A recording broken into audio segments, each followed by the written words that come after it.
Things go wrong, and all of a sudden it's the end of the world, which we'll talk about. It's the end of the world. This is the newest podcast brought to you by Sheepy Race. I'm your second host, Alfredo Mancuso, and we got Alexander Soto. So this is episode 2, eh? Yeah, episode 2. Episode 1 was great. Let's start with just closing the door, because I hate when people walk by and look at us like we're a bunch of weirdos. I mean, we are, but... True that. So episode 1 was a success. Everyone complained about my mic sounding because I didn't sit closer to the mic. So. Which, again, you had one job. One job only. Overall, great feedback. Yep, people liked it. People liked the inside, the personal stuff, what it really takes for us to run operations like what we do every day, right? We just don't get to drive around fancy Lambos and high-five one another, right? I mean, we do that too. Oh, man. All right, so it's been 2 weeks since we filmed. A lot's happened in 2 weeks. I have a list. You have a list. Had one homework assignment for me. You were like, prepare a little list so that, when we get talking, we have some talking points, because you said, and I quote, 5 talking points, that's 1 hour for us. So I was like, you know what? He's right. So, because usually one talking point will drag onto the second one, just kind of like a domino, like we go down a rabbit hole with the talking. Literally a rabbit hole. I like that. Okay, so first on my little list here, we got the giveaway winner. So giveaway winner, man, talk about a buzzkill. I would say it was quite a lackluster performance from the kid. Like, I think going into it, we both thought that he was going to be happily surprised or whatever, and he already knew. Do we have the video we recorded when? Jess, we have the footage. Do we have that, Jess? Yeah. So we're just gonna quickly drop that here. So now that you guys saw it, yeah, even me as a grown adult, when I win something, I've never won anything like that. I would be gassed up, right? So when you call someone and they have no sort of emotion. Okay, let me pause here. He is like Eastern European, we believe. His name is Alexi. So there might be a little bit of language barrier, and also just like maybe his demeanor. But even then, think they yell and are happy in fucking wherever Alexi's from, or you think they just sit around all firm all the time? Firm, firme, fool. But yeah, it was definitely. And you tried, like you really tried to rile him up and get some. Like, yo, you got a car? You gonna come get it? Like he just okay. So there's a follow up. He texted me after, right? And okay, granted, like. I've never, like you said, we've never won anything like that. So we don't know the rules of engagement and all this stuff. So he starts texting me. He's like, hey, about the giveaway. And I was like, what's up? He's like, so I fly there tomorrow. And I was like, no. We need a few days. Like, we got to get the car ready. We got to like schedule like everyone to be here so we can film it. He's like, okay, Friday. And I was like, can you do next week? He's like, okay, I booked flight for Friday tomorrow. And I was like, no. So that was pretty good. But then I was like, yeah, just fly here. He's like, where do I fly? And I was like, well, you could fly LAX or San Diego. Like, I basically had to give him the whole ropes. So he's coming this Friday. So just so you guys know. Oh, for sure. This Friday, yeah. Oh, okay. He's probably going to text me like Thursday night before he takes off. And then he was trying to get us to pick him up from the airport. And I was like, that's far, man. Just Uber here. Like, you're going to have $15,000 waiting for you that you can spend. So it's going to be an adventure. I want to like ham it up so we can have some good content, but I don't know how to go about that without like being. Do you know what nationality he is? I can ask him. Maybe we should find out. I think he's Russian. Maybe. So maybe we could find one of our Russian buddies to come hang out and translate for us. Yuri? Is Yuri Russian? Yuri's from Texas. He says he's Russian. He's a gypsy.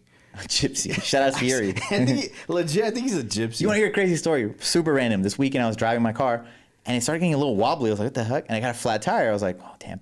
I get off the freeway. I call a tow truck. They're like, yeah, we'll tow you to this like repair shop.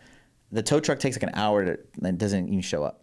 So I was like, damn. I call my friends and like, oh, we'll just come take off the wheel. They take off the wheel. They take it to the very first tire shop. They take it there and like, yo, man, our friend Alfredo got a flat and like he can't get the car here, so we just brought the wheel.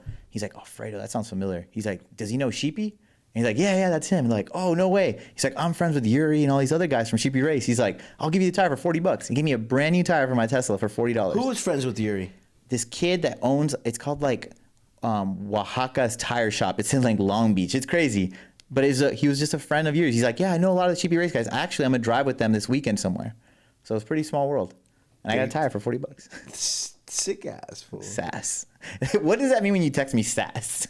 Sass? Yeah. It's a Spanish fool, sass. Like, I thought it was sick ass. No, you never heard a paisa say sass. I've never hung out with a paisa as much as you. Oh, yeah. That's the thing we say in the paisa world, food sass. I like it. It's tight. So you thought I was saying sick ass. Sick ass. Just like that. To all my paisas following, don't pay attention to Should this fool. We have the sound effects for this now. Wait. That was my joke. It wasn't the greatest. Oh, yeah, so that sucks about Alexi. He wasn't so gassed up. Maybe in person he will be. Maybe when he sees it. Man. I was kind of bummed out, you know? I'm like, I was talking to with this one dude that gave away those little, like, mini motorcycles. He's like, yo, this dude was gassed up. He gave him this little bike. And I'm like, dude, I gave away a $200,000 car. The guy wouldn't smile. I wonder if it's because he's still in disbelief. He doesn't know if it's, like, real. He knows it's real. Yeah. Well, let's talk about something else. Everybody that follows on Instagram. So we made a post. Yeah. Right? We tagged him. Then all of a sudden, 24 hours later, his Instagram account's down. So now everybody thinks we bamboozled this whole thing because it's like, oh, all of a sudden the account's not there. No matter what kind of giveaway or anything you do where 99% of people are not going to win. So they're already like skeptics about it. But when this is like, we posted him, we talked to him. I think when they see the video and he literally drives off here, they'll be like, oh, okay, it's real, you know? Yeah. So I'm going to get with Jess. I'm going to get with Alonzo. We're going to try to make it as lively as possible. Like, we have to do the little thing when he walks in, we clap or something, you know, like. Good luck. We can clap. He might not be, you know. It's just weird, bro. It's like. Whatever. We learn for the next one. Whoever wins the next one, you better fucking yell. You better be happy. Because if not, I'm never giving away a car again. Okay, but see, the way the business works, that's okay. Oh, we kind of have to give them away. Yeah, we don't have to, but it definitely helped. So going into that, and we talked about it earlier, but I still think we need to kind of like decide on like what kind of car we're leaning towards. Alonzo is right. You know, it's kind of hard to go down a level down from the Audi R8, but I do think that it's cool to have a variety. Even though we might not necessarily work on the type of car we're gonna give away, it would be cool to have something that people are high in demand for. So your suggestion was a Supra. Mine and Dan. Dancing Dan is like one of our influencers, and like he's really behind that because he has one or had one before. He has a connection that has one, and then he just really likes the car. Old school Supra. Correct. Why I was against it in the first conversation because I thought you were talking about the new Supras. No. I freaking hate those cars. Yeah. So you want to do an old Supra? Something cool that's decked out, but that doesn't literally cost us $200,000. Old school Supra is up there. Damn it. They're no less than 60, 70. That's good. That's half. That's almost a third of what we spent. We got to put wheels on it. We got to do. That's what the people want. Leave your comments down below. Let us know what you guys think. Let's do a Supra. What about an NSX? I'm down for those two. That'd be sick. NSX sounds dope. Yeah. Let's do an NSX. I mean, this is your world, man. This is like our world. Okay. Well, you know what I mean. Like, you're very well versed in all these type of cars. How about we do an NSX? Because it takes it back kind of to the Honda days of me. So we'll do an NSX. We'll do a dope set of T37s on it. Mm-hmm. We'll call all my old Honda Connects, and we just build a badass NSX. Love it. Done. NSX. There it is. So now you guys know. Yeah. Okay. Now, this is something I wanted to kind of like surprise everyone with, but we've been talking about it for a while, and I think we should do a pop-up, like a little meet somewhere. We have the tent. We have like a lot of merch. Mm-hmm. We have skateboards. We have a lot of cool stuff. Highness? We definitely know Highness. I can definitely call some Highness. But I think it'd be cool sometime in middle of July just to pick a city, hype it up for the next like 2 weeks, and go do a little meet and greet. We'll have like maybe some sort of ride-alongs. We'll bring some cool cars, and then we'll have a little pop-up so people can get like super limited merch. Do you want to do it at a park? So a park or parking lot that has like a park adjacent. We could do a little barbecue or something. Nah, we should do it at a park where a lot of your followers and your scene get to participate, right? Because if we do a park with the skate park, big parking lot. Yeah. So kind of turn your knobs here. I mean, I don't know the skate park, something that has a big parking lot. There's a lot of them, yeah. And we could maybe hit up the city and be like, yo, we want to do a pop-up so we don't get in trouble. We don't need to hit the city if it's like kind of like a real pop-up. If you start putting time into it, I've done them. They charge you a lot. Wait. So we're not going to tell people where we're going to be? We'll tell our fans, but we're not going to tell the city. So we're going to go public on social media and say we're going to be here. Yeah, but we're going to be there. We're not setting anything up except for a little tiny area we're going to do merch. I've done it before. It works better than the other way. Done. The other way is like city and all that stuff. But I would say like July 15th, July 20th, around that time frame. That'll give us enough time to set everything up. Let's do it at a skate park with the big parking lot. Cool. Somewhere in between here and LA. Well, the cool thing is we got a scooter homie there. We got all the skate homies, bike rider. Right. We got all the different. Your kids can come and ride the scoots. You know, you can ride the scooter. No. You do it in here all the time. Not up and down hills. But also, one thing I wanted to say was we actually had 4 toys remaining. So maybe we could do like a little like live giveaway where everybody buys a ticket for like $3 or $4 and somebody will get that. That's cool. That toy. I'm down. Let's do it. We'll make it a family event. Cars, good times. Yeah. Diaz, uncles. You want to explain what Diaz means? They're called ants. We have ants. Johnny came up with this. This is my brother, Mancobra. Should I tell them what Diaz are? Yeah. All right, let's tell them what Diaz are. So I'm kind of letting you guys in on some personal stuff. Like sass. So, back when I was single, I used to like the thick Latinas, right? The thick white girls. And Johnny came up with, he's like, Alex likes Diaz, right? The older Latina that's a little thick, right? She thick legs, thick ass, thick tits. And, they got, this fine makeup on. Yeah. So it's kind of a joke that stuck with, Alex. He used to likes Diaz. always he would send it to me first. He's like, I'm going to hype up, because he calls you Chewy. He calls you Theo Chewy. Yeah. So he was like, I'm going to hype up Chewy watch. And he would get this place called the Abbey or Abby's Bar. Yeah, and it was all these Diaz that would work there. And he would be like, watch, I'm going to send it to him. And it would be like one post of like this obviously voluptuous woman there. And then the next post would be like mariscos and like micheladas everywhere or something like that. And then you would be like, ooh. I'm like, Johnny, when are we going? Yeah. You guys never went. We never went. Nah, I don't want to get in trouble. Oh. Yeah, so those are Diaz. So all the Diaz, please, all the Diaz are welcome. Listen, you could just give me a high five. I'm in a lovely relationship, very happy. I don't mess around with Tias anymore. What about Dios? No. So there it is. Let's do a pop-up mid-July. Yeah. Let's find a park and let's just start going public with it. We'll talk about it. We've come to the conclusion of NSX is going to be the next giveaway car, so we'll start finding one of those. We'll put our people on finding that, and then that's getting it on. Yeah. Let's see what else I got. Talking points here. So we're trying to stay structured on these bad boys now. Okay. One thing we just talked about, the toy. Pretty gassed up on how all that went. It was a pretty scary undertaking just because it was our first time getting into that world. And there's a lot more that goes into it, like obviously the design, but the cost. They're very high on something that's like manufactured specifically for us. In the dimensions USA. In the US and done within about a month, which is pretty crazy. Even down to the box. Like the box we were pretty nervous about. Like when we got it, Alonso scared the crap out of me because he's like, the boxes look a little small. And I was like, oh, no. So I ran downstairs with Jesse and them, and I was like, hey, I put the toy in there, and it was perfect. Like bubble wrap goes around and everything. So that worked out really well.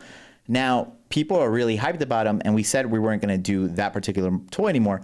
We want to do a new iteration, and TJ Hunt just hit me up, and he's like, let's collab. I want to do the toy. How would we do the toy with TJ? So it would be our sheep, but he'd be decked out in like TJ Hunt Sheepy merch. Hey! Yeah. And maybe even he might have something in his hand, maybe like a steering wheel or something like that we can add to it to change it up, but obviously keep running with the whole companion. When did TJ hit you up on that? Probably like a week ago. Okay. I'm up for that. And it works perfectly because we're doing his car right now. Yeah.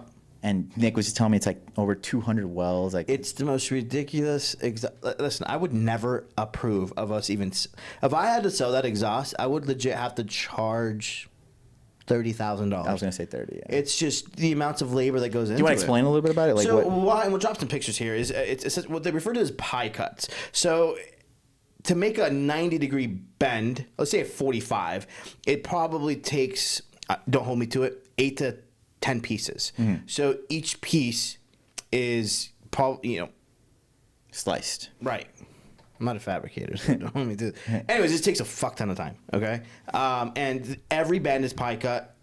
TJ wanted to fill the entire center location of the exhaust, and I believe it's 7 tips, which we'll post a picture here. Was it 2 on each side and then 3 in the middle? I don't know. It's stupid. To be honest with you, I had no say in that design because it would make me angry if I sat there and did it with them because of the amounts of time. And when I look at time, I look at dollar signs, right? So we hooked TJ up because, he's our friend and he takes care of us and helps us out. But he seems gassed on the whole thing. So. No, listen, he is gassed about it. But I'm just like not gassed on how long it's taking because I have a business to run at the same time, right? So that's why, a couple times he's like dropped a couple comments. Like I had to like twist Alex's arm to do it because I'm like so against exhaust systems like this. You should probably only mention it's like 30 labor hours, which is a lot. 60. 60? Mm-hmm. Oh my God. Yeah. That's like a week and a half's worth of one employee, yeah. That could have done 10 exhaust kits. On 10 cars. Well, it is a favor. So no, it's cool. Like, again, it's this is one of the things about working with good people in the industry like TJ, where we all help each other out. There's been times that I've asked him for certain things, like him, Amelia. I'm cool. Tanner just hit me up actually Sunday morning. He wants me to change the oil on his perf on his yellow Lambo, so he'll be here Wednesday. You guys originally built that one, right? Yeah. So he'll be here Wednesday, and he wants to do a cool vlog. He's got any cool cars? I want to do a vlog, so. probably do a vlog with him. That's right. I really like that kid. Good kid. So, yeah, I think that's a good idea. By the way, big shout out to 60 Grit for doing those figurines. Yeah. Just so you guys know, we're all about supporting the local businesses and supporting people that support us. People think we got rich off these dolls. Absolutely not. I mean, they're an American-based company that likes to eat steak at night as well, like we do. So we paid a lot of money. Like Alfredo said, it was a scary thing for us to do, because of the amounts of money that it cost, and to essentially, even if we didn't sell them, we still had to pay for the 100 of them. And right? that's what you guys have to, like, everything, hindsight is 2020. So you look back at it, it's like, oh yeah, of course we were going to sell all of them, but we didn't really know that going into it. Alonzo was freaked out about it. Oh yeah. And then the first day we sold, I think 30 or 40. So we were like, okay, we're almost to break even. Mm-hmm. Anything after that's gonna be a bonus. And then we actually sold 96. So we had 4 remaining that Alonzo and I put to the side in case there was like some sort of error, somebody didn't get it. So now, like, obviously one's gonna stay here, and then your kid's got 3, which is super sick. Yeah. But besides that, like, yeah, nail biter till the very end. Once it's over, I was like, oh, thank God. So, but now that I know there's that people do like them, and obviously everyone's sharing it on their Instagram, which looks so sick where they put them everywhere, So now, like I said, going back, we're probably going to bring a new revision to it, and then it'd be cool to do the TJ collab because it'll be crazy. Yeah, so I gave Kobe, Kennedy, and Big Head, which is Hendrix, all one in reference to the month that they were born in. That's tight. You're a big numbers guy, huh? Big numbers guy. So Big Head, of course, he's 2, so he just wants to play with everything. I saw you rip the ear off already.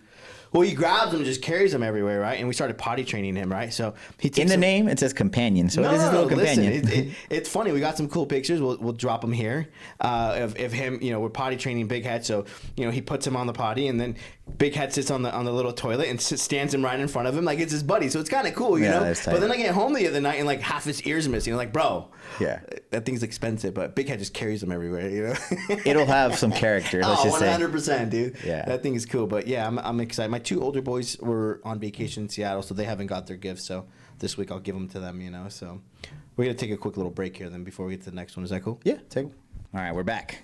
We back. Quick little break. I had to check my cell phone. As in my line of work, or our line of work, it seems like it's always a fucking fire going on, right? The day that I wake up and I don't have to put out a fire is the day I buy a lotto ticket. Something's fucking up in the universe. Yeah. So today's issue is not issue. It's how deceiving the internet is. We've built over 120 cars. In building performance cars, things break. I've had clutch defect issues from manufacturers that, of course, because I installed them, I was responsible that I had to take off. I lost probably, to be transparent, close to $300,000 in that whole mishap with bad clutches. That has been my biggest bump that I've hit in building V10 platform cars. Throughout the year, 2 years, we've pushed the stock motor to new limits and loom limits, and I've found the happy spot. And I wouldn't sell these cars or these packages if they were going to break all the time, because at that point, it's just gonna hurt you.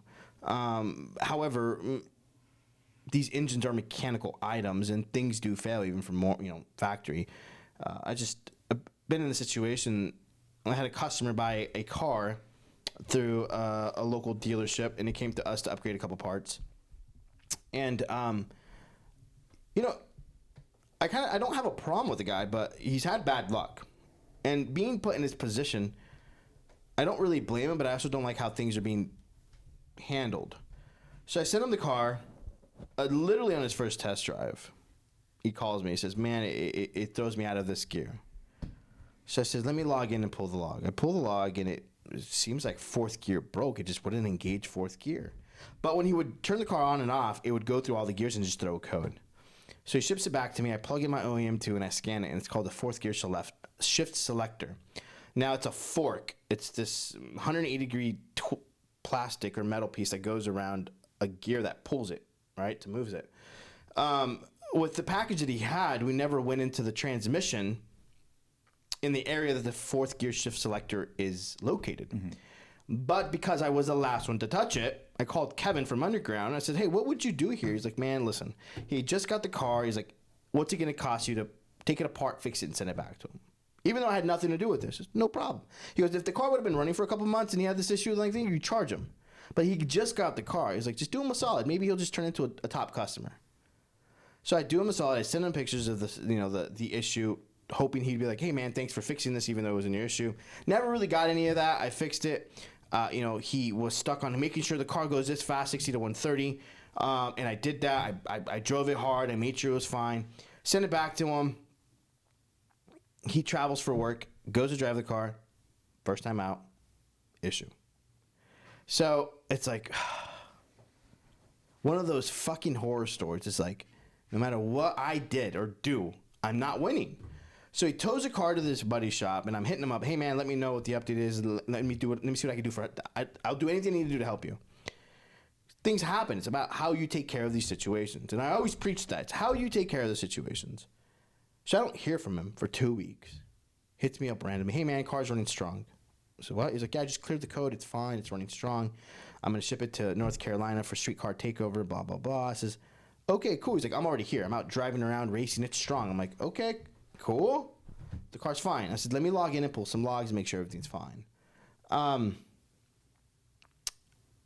He's like, well, why do you need to log in? Is something wrong? I said, nothing's wrong, but I just want to make sure everything's fine. You're running it on kill mode.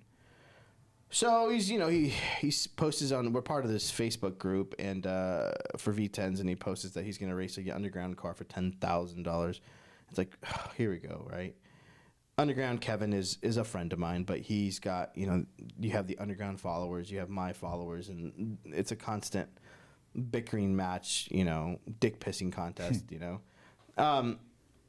So he goes out racing yesterday. I'm at my dad's house. It's Sunday. Having a great day, dude. And I get a screenshot. Apparently he was racing the underground car and he hurt the motor. I'm like, okay. So I call him. No answer. I text him. No answer.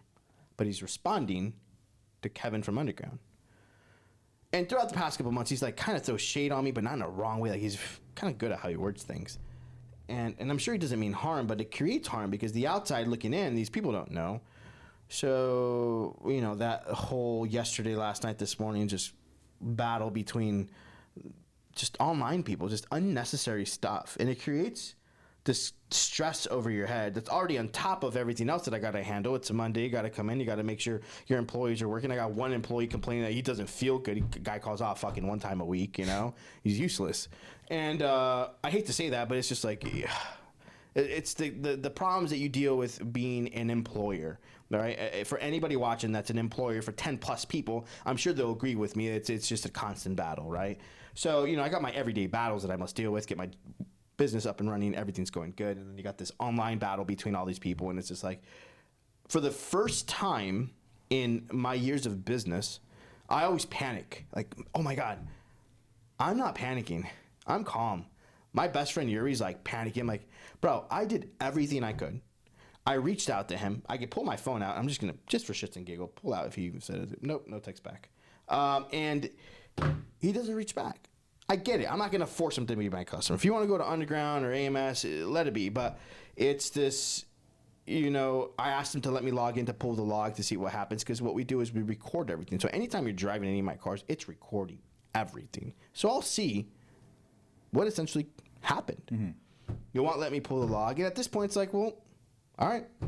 For the first time, I'm like, not stressing, should I go on there and defend myself? What's there to defend? I mean, it is what it is. Just so we're all clear, usually when you take in a car and you build it all up, you still have to assume liability, right? That it's like you're racing it, you're pushing it to like limits that are unexpected. Yes, and he even said that. I'll give it to hey, it's racing, shit happens.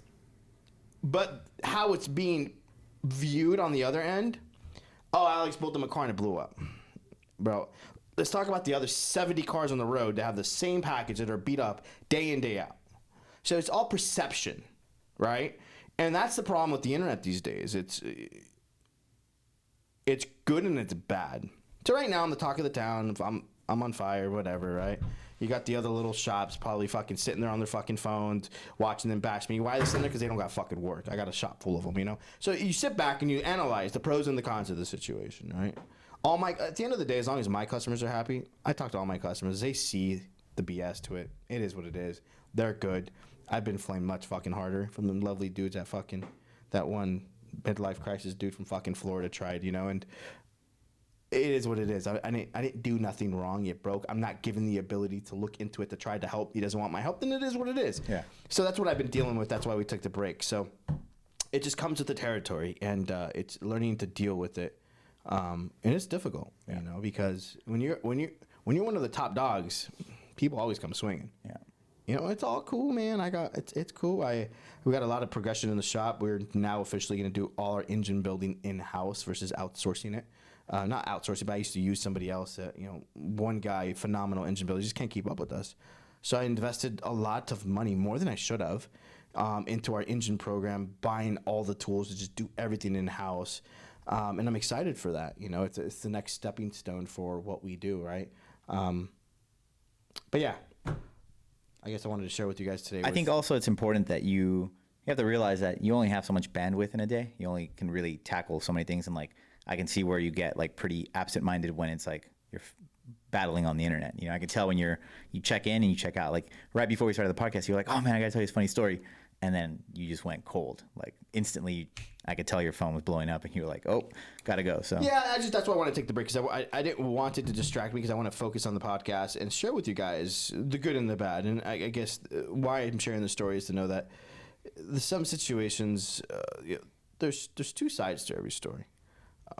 And I'm not putting the guy down. I just don't like how it was handled. I haven't given the ability to pull the log to see what happened. Am I saying I'm perfect? Listen, every shop something happens. It's just how things are taken care of. And if he doesn't want me to take care of it, then hey, the guy must have a lot of fucking money. Out of every customer I have, of any that would have happened to any of my customers, they would have called me first. Yo, what's going on? I'm like, yo, we'll fix it. We'll take care of it. Cool. This guy's don't give a fuck. So hey, kudos to him. You got a lot of money, buddy. High five. But, you know, it is what it is. It is what it is. But I feel like in that world too, just like you said, things get conflated, and then people, they'll harp on something that happened in the past, they'll bring that up, and they'll like draw conclusions that don't really happen. A lot of times, like you said, it's more about the understanding, like, hey, I got into this, I dropped X amount of money, and I know that there's all a risk. If you would have crashed the car, it would have been the same thing. You know what I mean? Like, but people don't take it that way. So no, it's all good. It's just, it comes with the territory. By now, you're pretty well versed in this. Like, it's not the first time, from Hondas to here. I'm sure it's not the first time, and weirdly, all these people participating, it's not the first time they've seen this. It's not the first time, bro. Cars break, yeah, but they always have to just inflate it, yeah. And it's well, it's like anything. That the reason that the internet has gotten more popular over the last few years is because people like seeing drama. Like, oh yeah, when, you know it too. If you post a picture of yourself and it's just like having a great day, people will like, yeah, I'll like it. But if you same selfie and it's like calling someone out, like, yo, this guy was a dickhead. Everybody, and it's funny how people just chime in and they're like, oh my God, he ripped me off too. They'll lay out, they'll bring stuff out. Yeah. There's something about that little excitement. When I try to stay as far away from that stuff as possible, I'm like, oh, there's beef over here, I'm going the other way. Like, I don't want to be even. And on that thread, it has, last time I checked 10 minutes ago, about 100 comments. I haven't commented. Right. And I'm back and forth if I want to, but then like I comment, I don't want everybody to reply. I'll comment and I'll just won't look at it anymore. Yeah. So, but it's just like, what am I going to say? It's like, well, in the past, I was part of another company that we were by far the #1 media company. So we did podcasts, we did all this stuff, right? Which is really cool. But the hardest part about being #1 is that you're always pushing people down, because people are always trying to come for the throne. People are trying to come for you. And there's something about, like, it was a Drake lyric that I heard a long time ago. It's like, people always support you on your way up, but once you make it, it's like you're dead to them now, because you've made it, you've done it. And there's a lot of truth to that. People, like, they'll see you like working hard and grinding, and they're like, yeah, man, they'll clap for you and whatnot. But then once they're like, oh, that's #1 shop, then they're like trying to find the flaws. Like, or the guys are like, oh, I heard this, and my friend this. Oh, I love my friend's car had a problem, or my friend's this. It's just like, the last time, I mean, this is just happens. I mean, I built so many cars that this is just bound to happen. Right. And I'm not even mad at it. All right, one blew up out of 100. What is that? 1%. Literally 1%. Okay. There you go. Take in mind, I was the one that pushed the stock motors to run this fast. So all you shops out there now pushing your cars to the low 3s, you could fucking thank me, all right? But because at that point they figured out, well, that guy could go that fast on a stock fucking motor. We'll just keep pushing the boost up until he runs those numbers, So, it is what it is. Anyways, let's get on another subject. So projects that we're working on. So One thing that, excuse me, we got in the works is that we're about to start building the store out. So I'll show you the new layout that 60 Grit got for us. It's pretty cool. Like Alonzo and I really like the minimalistic approach to things where it's like, we want to showcase the project more than that, or the apparel and whatever we're dropping more than the actual like store. So it's really cool, minimalistic, has a cool like concrete, wood, and like natural like aura to it. So it'll have like wood, raw wood, and then it'll have some plants. It's gonna look really dope. I like the sound of that. When you see it, it's pretty cool. So we start conceptualizing. So right now it's getting priced out, so we're ready for that. And then we've been working on a new drop for all the clothes, and I showed you today. I showed you like maybe like 2 or 3 pieces. Yeah, we have dope. like I'm excited. 30 pieces. So this drop is going to be more youth based, I like to call it. So we call it the college drip. So like a lot of our kids, our followers are between like 18 to like 30. So like, you know, they want to party, they want to look good. And we brought it back to more simple designs. It takes us a while. Like it takes me and Alonzo 2 to 3 weeks to really start conceptualizing everything, working on like what kind of vibe we're going for. And then piggybacking on things that worked in the past, and then the things that, you know, not everything that we make is gonna be a home run.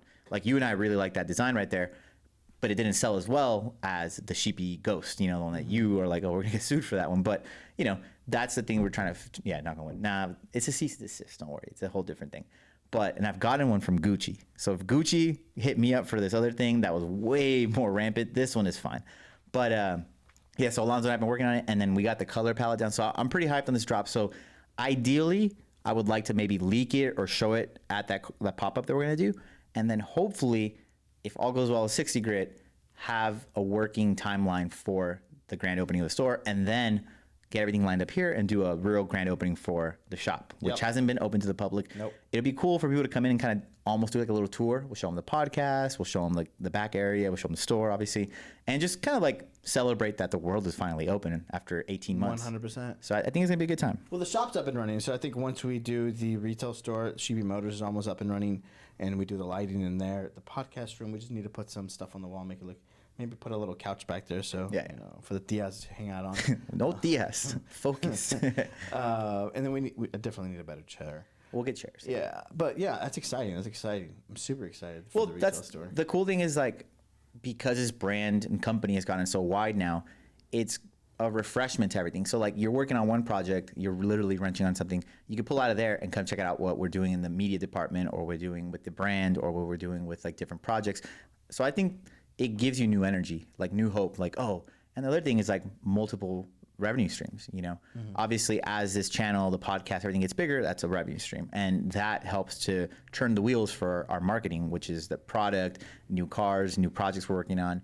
We have some cool ideas for some videos we want to do. So all that works with itself, so it creates a really good synergy. Yeah. And I feel like you see it now. Like I do see it a year and a now. half ago, you probably didn't see this. I didn't see it. Now it's, when I drive by this building sometimes, when I pull up in the morning, it's breathtaking in the way, like, that's a big place, right? But then it's a big place if I just built cars. So in the automotive industry, like, yo, that's a big shop. Well, this big shop, let's just say maybe 15,000 square feet of it is for cars. Yeah. Building. Then we have office, we have a whole probably 1,500 square feet for merch storage. We have now the podcast room, we have the media room, we have the brand room. So if you look at the building as just a performance car shop, it's scary. Right. But if you start to break it all down, it's kind of cool. Yeah. Like, it makes me feel better, because the grand scheme of things, I am responsible to make sure the wheel keeps turning, right? Yeah. So when I look at it, I'm like, I have to like correct my my Scope. No, let me find the word. My muscle memory way of thinking of, I got to build more cars. I got to build more cars. I got to build. You don't have to build more cars. Brand is doing this. Motors is doing this. Media is doing this. And then you could tone the cars down and just E them all out. Versus having this one way up here and all these others. My focus, our focus has been bump these up, scale this one down. Because I'm going to be real honest with you. This car building shit stresses me the fuck out. Okay? I don't disconnect. Of a guy has a hoodie that unfortunately the thread popped out of it. He's not gonna message my phone at 9 o'clock at night. Of a car's with a built car has a little situation at 9 o'clock at night. Guess what? I'm getting a text. And while I don't mind it, I also got a family. I want to go home and mow a lawn. I want to go home and cook dinner and watch TV and chase my kids around. And you love a little grill. Huh? You love that little grill you have. don't be hating on my grill. You always text me about it. So, you know, I'm human too. Yeah. Alex wants to live the same life you get to. That guy that's texting me that gets home at 5 o'clock and hangs out with his wife and his kids and goes on walk parties. I want to do the same thing. I get it that everyone thinks, oh, it's just Sheepy and it's car guy. Like, I got anxiety and stress and, you know, so that's the great thing about everything that we got going on. It's like, it's so cool to sit back and just, I found a picture of you and I in the old shop when we first dropped the Gucci. Mm-hmm. And I remember that conversation, like, yo, this is going to be big. And now it's like, every morning I walk by, I see the merch department, and there's fucking thousands of shirts, right, in boxes. And there's 30 new boxes that I brought today. Right? So it's like, whoa, that's cool. And then, like, and nothing against my buddies. Like, dude, these are my boxes for merch. I'm like, oh, I have 2 employees that deal with that every day. No. Well, you have a staff, because the 2 employies just deal with shipping. That's what I'm referring to. Yeah, right. So it's just like, and that's just been literally a little bit over a year. What your visions and the power of the Sheepy brand and our great audience and following has just kind of come together and done as a snowball effect. So I have to remind myself at all times of everything we have going on. I just quickly Googled right now. Our podcast already has 11,000 views in 2 weeks, which is crazy. Which for an hour-long podcast is a lot. That's a lot of views for like our very first one. Really? So 11,000. You got to think that it's not like a 10-minute video. You know what I mean? So how YouTube counts that, one video that gets an hour-long, 11,000 views is equivalent to one video getting 100,000 views that only lasts 10 minutes. Wow. You know what I mean? So that's cool. It's pretty cool. It humbles me to hear those things. By the way, thank you, everyone. It really does fuel me and make me feel good that people like our story and they like our movement, and we'll continue to be transparent. It's one of the things that I strive myself on. I'm gonna go off topic a little bit. I know there's 2 things you never should be talking about: politics and religion. Yeah. But I'm gonna talk about religion a little bit. Mm-hmm. I do believe in an upper power. I do believe that there's more to everything around us. Mm-hmm. You know, as much as I appreciate science, it's just I've been in some situations and experienced some pretty dope moments in life where I do feel an upper spirit, right? And I'm not some perfect dude. I far from it, but I do, and I realize that. I always say, thank God for my, for this, thank God for this. But am I really thanking God, or am I just saying those things because it's the cool thing to say or the right thing to say? But sometimes, it takes the right moment, the right person to really just make you open your eyes to the reality of something. I have this customer kind of becoming a friend. His name is Tyler. And doing a big build for him, and I was talking to him, been talking to him. We got talking about work and business and the weights and the struggles that we deal with. And he's like, my business, was this small, and then it turned into this and this, and then he said something at the end of the conversation. And that same day, I remember having this thought: this weight on my shoulders is so heavy. I don't know how much longer it's feasible. Yeah. Now, granted, I got the U's, I got the Jasons, I got the Nicks, I got the Alonzos. That help a lot. So I'm like, well, I'm implementing all these people, but I still feel this weight on my shoulders. Mm-hmm. What is it? Am I eating poorly? Am I drinking too much? Am I not going to the gym? So I'm like, okay, stop drinking, stop eating poorly. Damn, you still got that weight on the shoulders. Let's go back to the gym, which I'm going to go tonight. So it's like this weight on my shoulders of just, that's the best way I could put it. And then he says, Alex, there's no way at all in this world that you and I could do what we do, carry all this weight on our shoulders, without God's help. And when he said that to me, it's like something just triggered, and I'm just like, whew, dude's right. It's like, and not just going to pray or going to church, just seeing the reality of life, of why we're here, why we're on this world, to appreciate the good things. I feel like I wake up, for example, today, back to this situation with this car. I wake up and have to answer my phone to these people. I have to answer, what's going on with this car, go to work, all this stuff. It's like, but why aren't I sitting back and enjoying the beautiful things? My kid and my girl in Hawaii, they're FaceTiming me. I should be appreciating that moment. But we're so strung with this reality and this world of this common bullshit and the stress that we don't appreciate the fruits to the labor, the fruits of being alive, the fruits of having you as a friend, having you I could call, or vice versa. We take those things for granted. So one thing that in the past 7 days I'm just really just took a step back to really acknowledge those things, those people that care for me. I remember texting you over the weekend because your mom was sick. Like, yo, how's your mom? Like,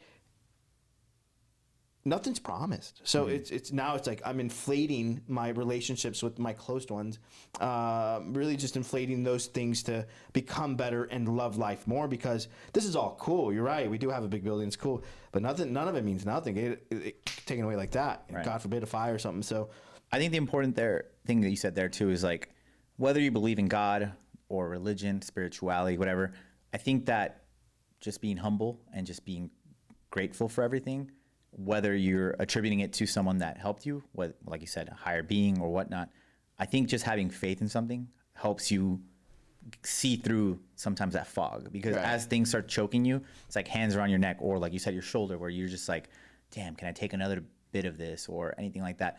But when you start realizing what you have versus what you don't have, you start realizing like, damn, like I've come a long way. Like all of us here are blessed first to be in a first world country, to be able to have a country that does support us and give us, like, you and I decided one day to do whatever we did for business, and no one actually stopped us. No one was like, no, you can't do that.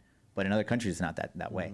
So it's important, like you said, just being grateful, just especially for the people around you, you know, like you said, if you don't tell these people that they're appreciated, they don't know that. Right. And when you do that, it makes you realize, like, once you tell them that and you see their reaction, or that it means a lot, especially coming from you, you know, like, you're the big guy here, so everyone like looks up to you.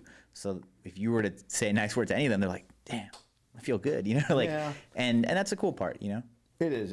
It's just, so it's one thing, you know, we've been moving and dumping so much money into this business and this building that, you know, I had one department say, oh, X this, X that. It's like, but wait, look at the other aspect. Like, let's just say we never moved into this building. We never bought all the equipment. We never put those walls up. We never did this. We never bought the inventory. Where would we be? Yeah, we would have a lot more liquid, but we'd be stressed out because we don't have room. We don't have equipment. Our shop's a freaking mess because cars are everywhere. Nothing's organized. Nothing's accounted for. Things go missing. Things break. Yeah. Angry's people. Angry's customers. Right? So it's like, yeah, you spent a lot of liquid, but now you have all those things you didn't have. So instead of complaining about what's missing or where we should be, how about you look at the position we're in now? I look at too, like, perspective, because you got to think that we did that, let's say, a year ago, right? Well, how much more is it going to cost now that everything's going to get inflated? Totally. Everything you've purchased in the last year and a half is going to be completely different from when you purchase a year from now, or even less in 6 months. So you got to think that we already have the upper hand, and who knows, like in the future, we might even be able to get a lease like this. Rents are going to go up. You know, there's big, gigantic conglomerates that are buying up houses and warehouses just to rent them out. They're not going to. In the future, I really think it's going to be a whole different ecosystem, because this whole great reset that's happening with, like, economies changing, becoming, like, you know, the billionaires are becoming way wealthier and the poor people are getting more poor.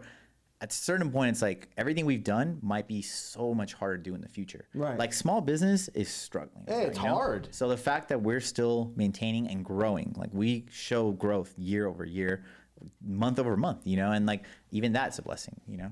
You're right, and we have to stay focused and reminding each other and why we do this.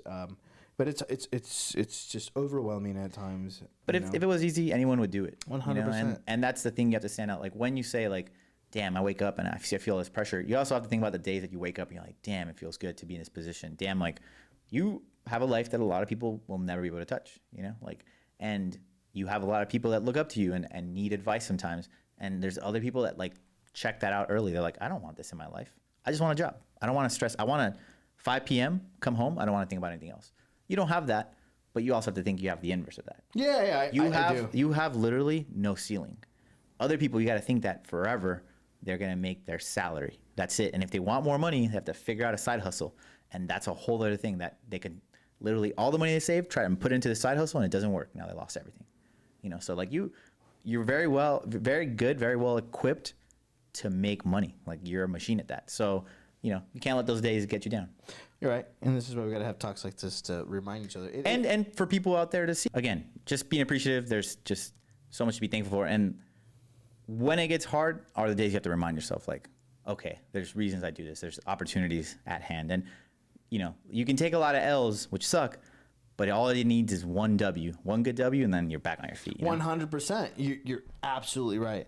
I always say, I was telling Jason last week, I was like, bro, this business is, it's just roller coaster. It's a roller coaster, and we're trying not to make it to be such a roller coaster. Like, I kind of want to be like the Small World ride on Disneyland. Real cool, mellow, no Chill. drops. It's never gonna happen though. Yeah. This is kind of how it works in this world. But you know, it's good. You know, essentially, we're having a conversation that we've had in the past many times, where I call you at 9 o'clock at night and we just kind of vent to each other, and you know, and you kind of, I tell you my struggles and you kind of just lift me back up, you know. So I'm just doing it with all of you guys now, so you guys see the reality of what goes into all this stuff and a part of it, you know. And if you guys got any suggestions, I mean, there's a lot of financial and a lot of, I mean, we got people in the medical field that, you have any suggestions, and just let us know, man. Let's make this a team effort, right? To help everybody. And like, our advice it gives you is how we got here and what we do every day and our views that will help you. And just a heads up, because I'm sure out of somebody here, they're going to start their own business, their own car shops, their own clothing brands, whatever it is. And we're telling you that it's definitely doable. But just going into it, you have to know that it's not all daisies. Like, it's a lot of trimming the weeds. It's being in there, being, like you said, last week or 2 weeks ago, you were wrenching almost every day, making sure everything was on point. When in reality, you shouldn't have to, but you felt that it was time to get back in there. But I think that's going back to like stoicism, where you don't know what it's like to be poor unless you've been poor. You don't know what it's like to starve unless you've been hungry. So sometimes it is good that you go back in there and see like, oh, I haven't done this in a minute. And then you get back in the groove, and then you show the guys like, hey, this is how I would do it. You know, and you got to think that a lot of times, like, I think that doctors did it the best. They call their industry a practice. So if anything happens, like, well, you know, I'm practicing medicine. There's no for sure answer. You know what I mean? And the car world is different. It's like, fuck, I think I'm start out practicing mechanics. Yeah, right. Johnny it's would smart, love that right? one, Yeah, I'm just practicing. No, it's a practice, man. Like, but it's true. You got to think that.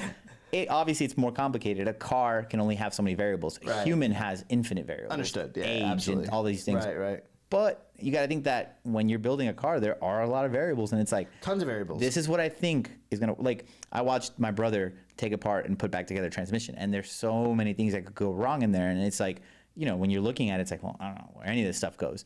And you got to think that's the same thing like a human body, except that they have that little like, oh, well, we're practicing, you're not.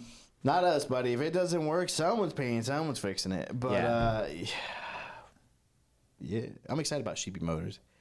You want to let people in on that a little bit? Yeah, so Sheepy Motors is another division that we've been working on.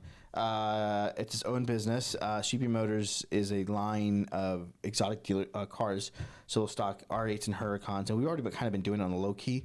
Not too public yet about it, but it's something that you'll be eventually, very soon here, be able to walk in our facility, and when you walk in, you're going to see the retail store right in front of you, and to the right, it's going to be the dealership, and it'll be roughly anywhere from 10 to 14 cars in inventory. And I'm excited about that. I'm excited about that because what will happen is, if you have a McLaren or Ferrari and you want to trade in for one of my builds, like, I'll take trade-ins. It's a full dealership. So I'm really excited about that because it's something new. And on top of that, it's quickly going to blow up. And it's going to blow up because of Sheepy Race. Because I've already, you know, people know that. People know me, my style of doing things, so I'll just be able to sell you something. And then, yeah, like I said, just getting all the other ones balanced. What's kept you from doing it in the past? Is this something you had like a dream about, or is this something that kind of just came into your plate? Financial. It's a big undertaking. Yeah, money backing, square footage. There's no, so good example, back to what I just said. If we didn't have this building, we didn't have all this stuff, we would have X amount more dollars in the bank account, right? But I wouldn't have the ability to grow, for example, Sheepy Motors. Yeah. Where the hell am I going to store 14 cars? Yeah. Fuck, even 4. Yeah. Who's going to want to possibly want to buy a Lamborghini R8 and look at a car outside? Yeah. You feel me? So after today's conversation with, I'll call him 458 Destroyer, follow him on Instagram, he's kind of become like a mentor of mine. And, you know, we got to look at the abilities that we have being in these positions, right? Versus, I'm in this position, I spent money, I'm pissed off. No, I'm in this position, we spent money, we're growing. Right. We have 1,500, if we add up all Sheepy Media brand, over 2,500 square feet of it. My old shop was 5,000 square feet. You mean 25,000? 5,000. No, you said 2,500. For all these buildings, for all the... Oh, for brand. For brand alone. Are you talking about offices? Office, the shipping area. Yeah. Brand alone is about 2,500. Got it. If we put brand in our old building, that's half the shop. I would never do anything. Right. Right? So, it's again what you said, perspective. So it's and these are things that I got to tell myself because I'm the one that wakes up every morning, or I come in here, I'm just like, we got to do this, we got to do that, or what's going on with this? But it's just like, yo, chill back, smell the coffee. You feel me? Like, you're good. You know, things are good. But You love your coffee. I love my Starbucks, man. I will not start my workday without it. Every morning, I go get my coffee at the same place, roughly at the same time. I pull in front of the building, and whatever car I'm driving, I park, and I sit in my car, and I'm usually talking to either Jason or Yuri, and I sit there and have my conversation with them, and we laugh or we talk about things, and I kind of get my brain going. Talking to either one of them gets my brain going, right? Because it just pushes me. And then by the time we're going, my coffee's a little past halfway. I get in the shop, and I get in the shop running. You know, versus I get in, I'm as well, you know, unless I drink the night before. So, yeah, gotta have my coffee. It's good. I mean, we're creatures of comfort and habit, and you need to have like you wake up and you have to have that routine, and it's easy to get out of that good routine. You know, it's once you get a good workflow going and start your day. Did you know that like dudes like Steve Jobs and like Mark Zuckerberg in the morning they won't talk to anyone because the theory is that you only have so many answers, so many like, you know, so much bandwidth that you can use per day. So they rather use that for the important stuff. Like they won't start their days until like 10 a.m., which they think is like the most optimal point, and they'll go and handle all the big tasks. And then after that, they'll call their wives and everybody else like, hey, what's going on? Just so that you can have the most free mind to tackle the big tasks. You know? It's crazy. Yeah. Same thing with their clothes. They don't wear any crazy clothes. They wear All the same shit. so they don't have to think about it. I knew about that. It's all done. Yeah. Why do you think I wear the same things? You wear the same things. Well, I can tell you had a long night when you wear the same things. Hey, no, I don't. I just walk back to the brand and tell one of the guys, give me a shirt. Must be nice. I pay for them. Allegedly. Anyways, any last bit tidbits you want to talk about or anything? Anything you're excited for? What am I excited for? What am I excited for? What am I excited for? Well, now we got a little pop up that we're gonna do. The pop up, I'm pumped up. You know, I'm excited. That You haven't really ever done one, right? You've never done one. I've never experienced one. So you don't know what it's like to have like 1,000 people there, just being like, Alex. I'm gassed up. Let's do it. Just let's eat some tacos. I used to do this once a month for my other brand, and it was a cool experience to meet all these kids or all these adults, these people that have been supporting you for years. Like there'll be people that'll be like, yo, I've been following your channel and your Instagram since like I was 19, and I'm like, how old are you now? They're like 30 something. I'm like, damn, bro, like that's sick. So this will be a good way for you to like actually see it, like visualize like what you've created. Yeah. Let's do it. Everyone ready? Let's do the damn thing. Anyways, everyone, thanks for watching and listening to this podcast. And drop a comment on what you guys want to talk about. Talk about what you want to hear. Like any guests. We've been talking about who we want to bring on. TJ Hunt is one that we talked about. Dancing Dan, because he's our homie. Anybody else you guys want that that we know? Obviously Tanner down the road, or maybe he'll bring us on his podcast or something. Well, Tanner's going to be here Wednesday, but you won't, huh? I could, if he's going to for sure do it, I'll come. Let me text him and see if he's down to do a podcast with us. Yeah. And then I'll let you know. Damn, the third one with Tanner would be crazy. You think so? I mean, he's got what, like 11 million followers, maybe more? To me, he's just Tanner. Well, yeah, but to the internet, he's not. To me, he's just my homie. Yeah, no, I agree. Whatever. But yeah, it'd be cool. Any suggestions you guys have? I hope the audio works a lot better. Obviously, the video is maintained the whole way through, so we're getting better at this, guys. I'm getting better. I'm staying close. Oh, no, you were on point. Like, your voice is really good. Jeez. You look great. No homo. I did my hair. I got a haircut on Saturday. Yeah. But yeah, we good. Lux. You got shot the Lux. Oh, the Lux. Yeah, my barber's at the Lux. It was a new kid that cut me up. He's cool. And you could tell every time I would come in, I don't really go in there that much. He was kind of like, hi, sir. Yeah. Right. So I hit up my barber's normally Freddie. Yeah. Freddie fade me up. And I always walk in there like, fool, I'm booked up. I'm like, come on. Yeah. So then I hit up Cassie, because Cassie gets down. She's like, I can't. I'm going to go do my hair. I was like, tell her you get traffic, cut my hair.